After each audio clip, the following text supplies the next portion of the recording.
Hi, Mom. Today we are taking you back to Bwlch, Ddeufaen, the Pass of Two Stones, which you've been to a number of times, starting in 2014.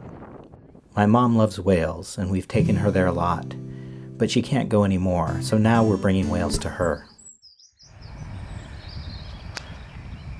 So Bwlch Ddeufaen marks the road that runs from the Conway River Valley to the Menai Strait over the Menai mountain range, which you're seeing here covered in snow from the Conway side. It's really beautiful.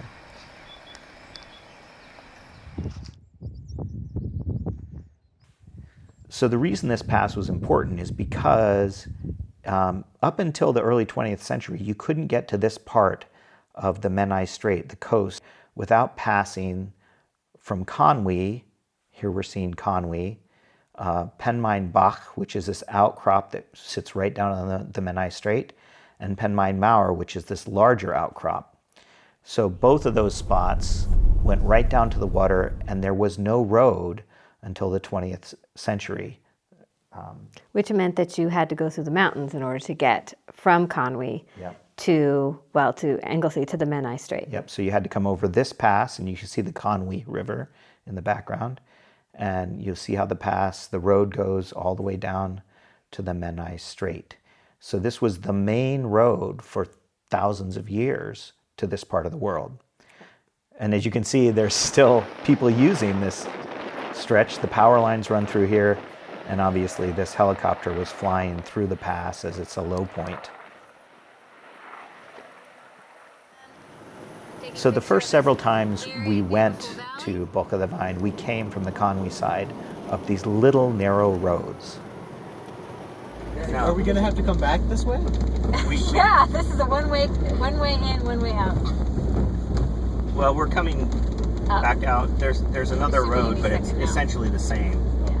There's really no difference. So is novel and horrible better or worse? Well, that's the thing. It's like I've been on that other road, and it's kind of more open. Well, I don't remember. I mean, this is really wooded and rocky and. Hey, Garrett, don't breathe in if you can help it. You don't want to get no outlet, turn around, back out. She's holding it tight. We were really worried that we weren't going to get through that gate. We were. There were like big rocks on both sides. Get in on this side, man. Seriously. Just ditch her. Yeah, there's your son Gareth saying we should get rid of you. Following the old Roman road to Bwlch Ddeufaen. Yeah, so Mom, I hope you enjoyed reliving that moment when you were in the car with us heading up there. Here's the car park on the Conway side of the pass, and it's actually not very far from there up to the two standing stones, which is the pass. There are a ton of artifacts in this area. There's actually a cairn just below the bottom standing stone. We're not going to talk in detail about those. We're going to show you some of them, but there's just too many, and we don't know enough about them to really give you lots of information. But the important thing is that this area had a ton of human activity in the medieval ages. We're walking along the pass at Bwlch Ddeufaen, Pass of the Two Stones, which are up here ahead.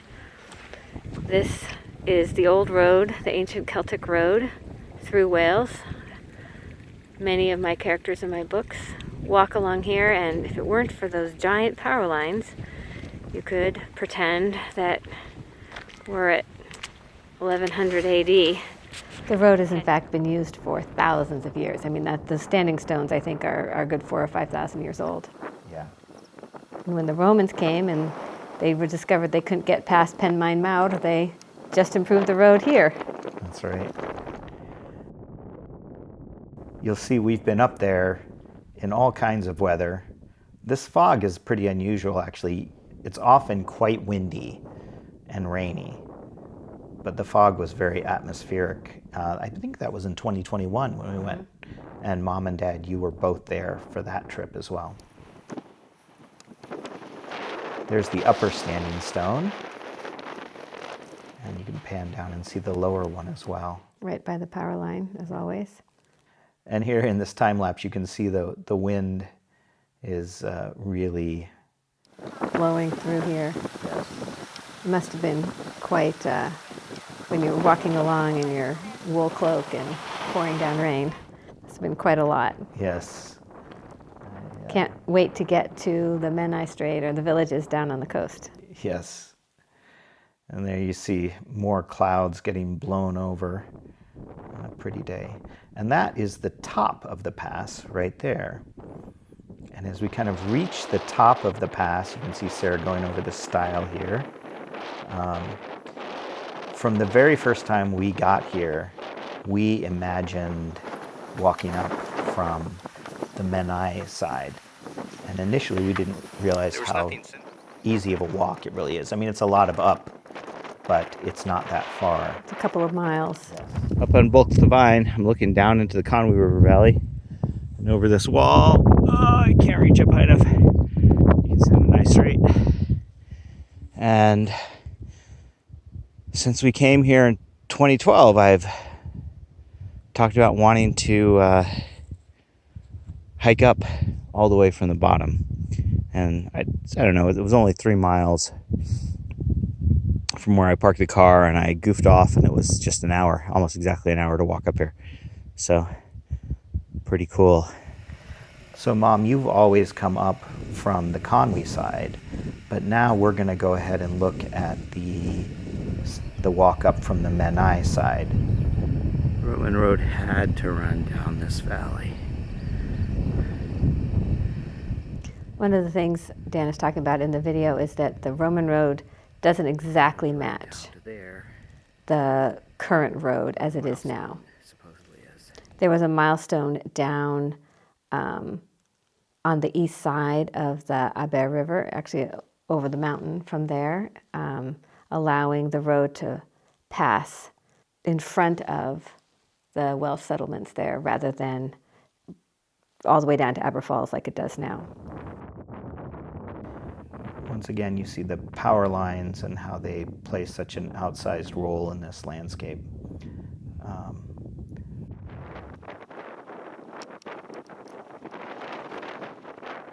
Since we've started kind of experimenting with walking around on the west side of the pass, we've actually done several walks from Ddeufaen, the next valley over to on the other side as well. What you're looking at here is a couple of sheepfolds, which are unique to the Carneddau. Yep, and they're used for sorting the sheep when they're rounding them up for whatever reasons. And there are dozens of sheepfolds like that all over the Carneddau. And there's a good view looking all the way down into the distance there. You can actually see the Bangor Pier and the place where we stayed, Mom, at Bryn Ogwen, the house on the end of the pier there. And this is another view of Penmaen Mawr from this side. So that would have blocked people coming around the point there, and you see Puffin Island out there across the Menai Strait. Now you're looking at the Ddeufaen Sands. So this road not only took you from the Conway all the way to the Menai Strait, but across it too. In ancient times, the Menai Strait was not dredged, so you could actually walk across the Ddeufaen Sands at low tide all the way to the village of Llanfaes. And the Normans and the Welsh both built places to guard access to the Menai Strait. That motte is a Norman motte from, what? 11th century. 11th century. And as we walk up from there, we come to a car park where we leave the car as we start walking up. We'll see how it goes. This is actually a hut circle. One of many. One of many hut circles, yeah. And here's a nice view of the sun rising over the sands on the Menai Strait.